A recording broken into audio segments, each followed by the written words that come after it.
সতীন মানেই যেন মারামারি, চুলোচুলি। এক বনে দুই বাঘ না থাকার মতোই অবস্থা হয় দুই সতীন পাশাপাশি থাকলে।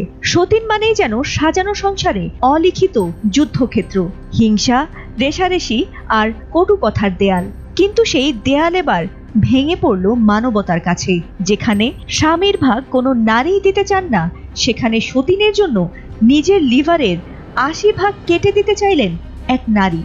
শুনতে অবিশ্বাস্য মনে হলেও এমন ঘটনা কোনো সিনেমায় নয়, বরং ঘটেছে বাস্তবেই। সৌদি গ্যাজেটের এক প্রতিবেদনে এমন মানবিকতার তথ্য উঠে এসেছে। ঘটনাটি ঘটেছে সৌদি আরবে। কয়েক বছর ধরে কিডনি রোগে মৃত্যুর সঙ্গে পাঞ্জা লড়ছেন তাগরিদ আওয়াদ আল সাদি নামের এক নারী, যিনি মাজেদ বালদাহ আল রকির দ্বিতীয় স্ত্রী।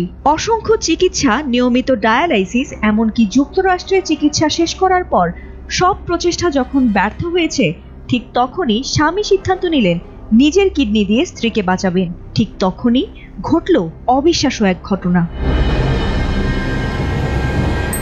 দ্বিতীয় স্ত্রী তাগরিদ আওয়াদ আল সাদির কষ্ট লাঘবে এগিয়ে এলেন তার সতীন, অর্থাৎ স্বামীর প্রথম স্ত্রী নৌরা সালেম আল সামারি। ওই সময় স্বামী ও সতীনকে চমকে দিয়ে নৌরা জানান, সতীনের জীবন বাঁচানোর জন্য তিনি তার লিভারের ৮০% দান করবেন। শুধুমাত্র আল্লাহর সন্তুষ্টি লাভের জন্য তিনি এ সিদ্ধান্ত নিয়েছিলেন।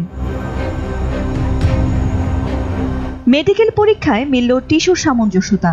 শুরু হলো ঝুঁকিপূর্ণ অস্ত্রোপচারও। কয়েক ঘন্টা অপারেশনের পর অপারেশন থিয়েটারের দরজা খুললেন চিকিৎসক।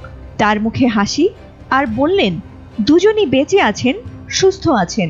আর এমন ঘটনায় প্রশংসায় ভাসছেন সতীনকে লিভার দেয়া সেই নারী। সতীন সম্পর্ককে ঘিরে অনেকের মনে থাকে প্রতিদ্বন্দ্বিতা আর সংঘাতের ছবি, কিন্তু নৌরা সালেম সেই ধারণাকে চিরতরে বদলে দিলেন। নিজের লিভারের ৮০% দান করে তিনি প্রমাণ করলেন সত্যিকারের ভালোবাসা হলো নিঃস্বার্থ ত্যাগ আর সীমাহীন মানবতা। ফাতিমা সুলতানা, এটিএন বাংলা।